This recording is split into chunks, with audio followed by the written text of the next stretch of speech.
Oke, hari ini kita punya satu misi yang sangat spesifik untuk Anda. Kita akan coba bongkar misteri migrain. Betul.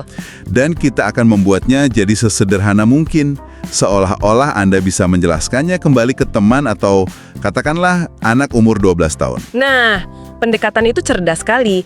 Ternyata ada satu kata kunci kan? Sebuah akronim 5 huruf yang sangat membantu. POUND. Ya, dan ini penting banget. Karena perlu diingat, diagnosis migrain itu unik.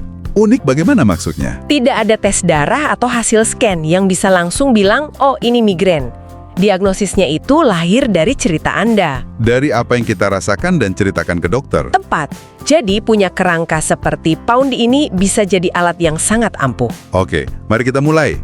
Huruf pertama, P. P untuk pulsatile.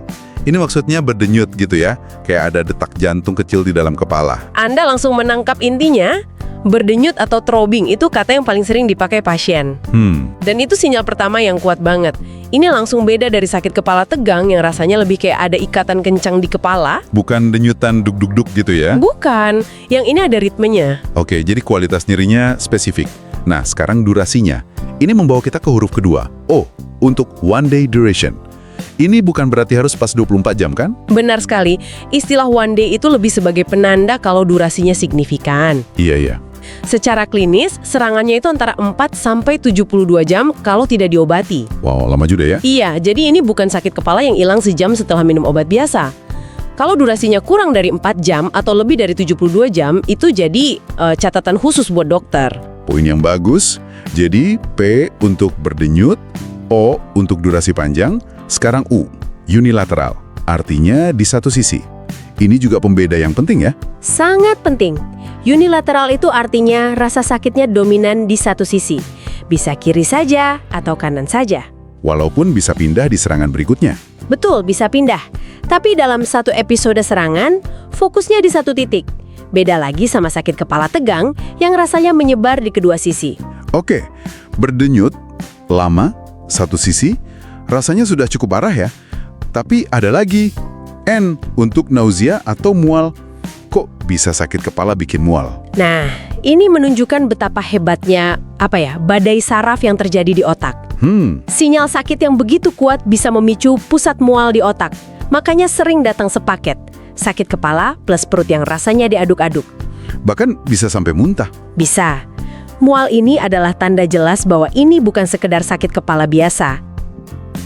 D untuk disabling, melumpuhkan. Seberapa lumpuh yang kita maksud di sini? Ini bukan sekedar tidak nyaman. Kata melumpuhkan itu harus diartikan secara harfiah. Oh, oke. Artinya, rasa sakit itu memaksa Anda berhenti total dari semua aktivitas. Tidak bisa kerja, tidak bisa belajar, Anda cuma ingin cari ruangan gelap dan sunyi untuk berbaring. Jadi kalau masih bisa paksain kerja, kemungkinan bukan migrain. Kemungkinan besar bukan. Intensitasnya itu yang jadi pembeda utama. Baiklah. Jadi kita punya P, O, U, N, D. Pulsatile, one day duration, unilateral, nausea, disabling. Tapi apa kita harus mengalami kelimanya? Nah, ini bagian praktisnya. Ada aturan sederhana yang disebut 4 dari 5. 4 dari 5. Iya, Anda tidak harus mencentang semua kotaknya. Jika Anda mengalami 4 dari 5 gejala ini, kemungkinannya sangat besar itu adalah migrain. Ini alat screening yang cepat dan berguna. Jadi sekarang Anda punya alat yang sangat praktis. Sakit kepala berdenyut, durasinya panjang, di satu sisi ada mualnya, dan sampai melumpuhkan aktivitas. Itulah POUND. Tepat. Sebuah konsep yang tadinya mungkin terdengar rumit, sekarang bisa kita pegang dalam satu kata. Benar. Dan ini sebenarnya membawa kita pada satu pemikiran penutup untuk Anda renungkan. Silakan. Jika diagnosis yang akurat sangat bergantung pada kemampuan kita menceritakan apa yang kita rasakan, ini memunculkan pertanyaan yang lebih dalam. Bagaimana cara kita bisa menjadi penerjemah yang lebih baik atas sinyal-sinyal dari tubuh kita, mengubahnya jadi cerita yang jelas bagi seorang ahli medis?